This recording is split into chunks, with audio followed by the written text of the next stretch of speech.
Assalamualaikum warahmatullahi wabarakatuh. Perkenalkan, nama saya Miranda Alfiani David dengan NIM 2020405010341.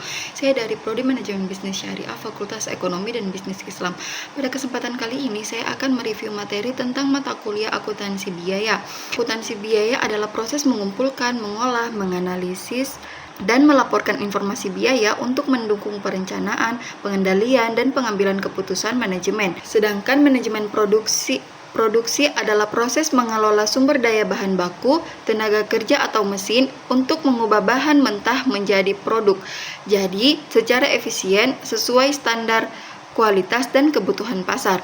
Nah, aspek utama manajemen produksi adalah perencanaan produksi, pengendalian mutu dan biaya, manajemen sumber daya, dan peningkatan berkelanjutan. Nah, selanjutnya adalah konsep biaya dan pengertian dan prinsip dasarnya.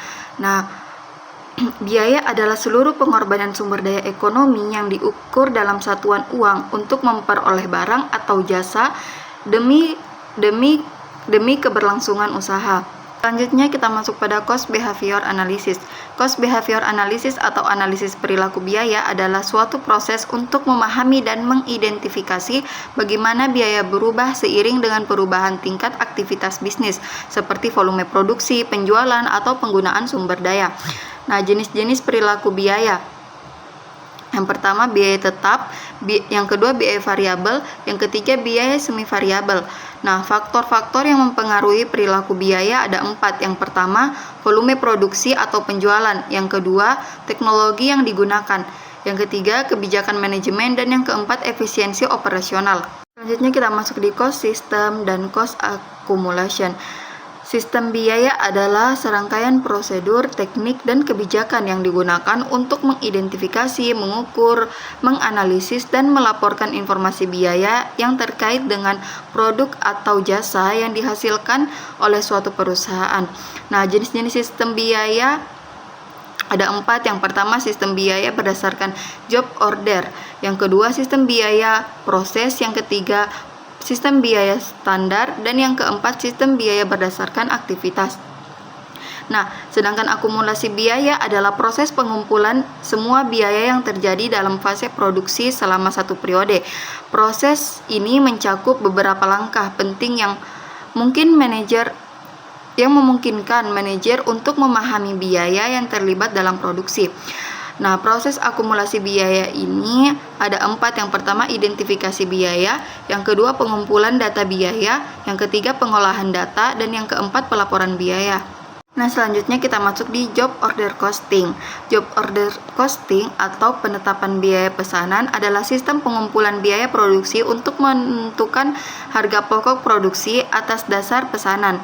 Jadi, setiap pesanan dianggap sebagai satuan akuntansi tersendiri, sehingga biaya bahan baku, tenaga kerja langsung, dan overhead pabrik dicatat secara spesifik untuk pesanan tersebut.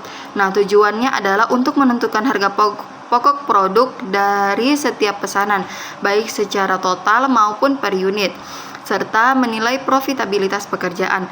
Nah, langkah-langkah perhitungan harga pokok pesanan yaitu mencatat biaya bahan baku langsung, yang kedua mencatat biaya tenaga kerja langsung, yang ketiga ada mengalokasikan biaya overhead pabrik, yang keempat ada perhitungan harga pokok pesanan, dan yang kelima ada menentukan harga pokok per unit. Sedangkan proses costing adalah salah satu metode dalam akuntansi biaya yang digunakan untuk menentukan harga pokok produksi dengan cara mengumpulkan dan mengalokasikan biaya berdasarkan tahapan proses produksi dalam periode tertentu.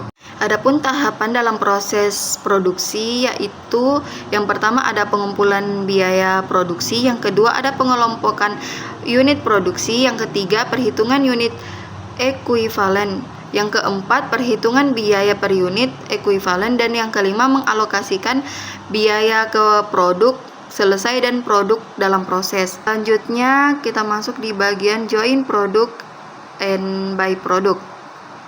Join product adalah 2 atau lebih produk yang dihasilkan secara bersamaan dari satu proses produksi yang sama dan memiliki nilai ekonomis yang relatif setara dan tidak dapat dipisahkan satu sama lain sebelum mencapai titik pemisahan. Sedangkan by product adalah proses yang dihasilkan bersamaan dengan produk utama dalam satu proses produksi, tetapi memiliki nilai ekonomis yang jauh lebih rendah dan bukan tujuan utama produksi, namun tetap dapat memberikan tambahan pendapatan. Karakteristik joint product and byproduct ini adalah yang pertama, karakteristik joint product yaitu dihasilkan secara bersamaan dan tidak bisa memproduksi salah satu tanpa yang lain. Yang kedua, menggunakan bahan baku yang sama dan overhead pabrik digunakan bersamaan. Yang ketiga, nilai ekonomis relatif sama dan nilai jual signifikan dan setara.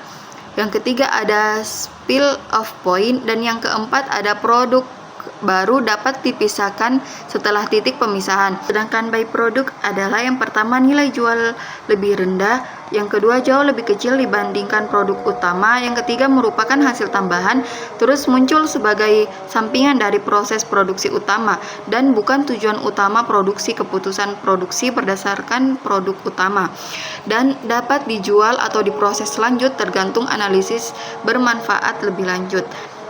Baik, sekian review materi dari saya, kurang dan lebihnya mohon dimaafkan. Wassalamualaikum warahmatullahi wabarakatuh.